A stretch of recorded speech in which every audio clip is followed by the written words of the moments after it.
ஹாய்ங்க, எல்லாருக்கும் வணக்கம்ங்க. வெள்ளிக்கிழமை காலை இனிய வணக்கம். வாங்க இன்றைக்கி என்ன சாப்பாடுன்னு பார்க்கலாம்.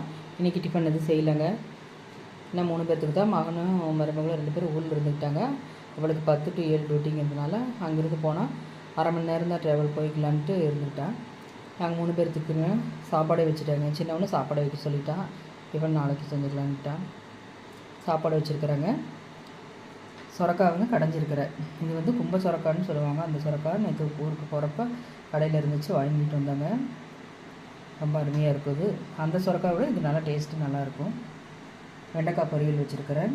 வெறும் உப்பும் மிளகாத்தூள் மஞ்சத்தூள் போட்டிருக்கிறேன். லாஸ்ட்டில் லெமன் பிழிஞ்சிருக்கிறேன். இந்த மாதிரி செஞ்சு பாருங்கள், இது நல்லாயிருக்கும். கீரை ஒரு சிறுகீரை ஒரு கட்டு இருந்துச்சு, அதை பொரியல் வச்சுட்டாங்க. தேங்காய் போடல. ரசம் நைட்டு வச்சு ரசம் இருக்குது. ஊர்லேருந்து கொண்டு வந்தால் முருங்கைக்காய் இருக்குது.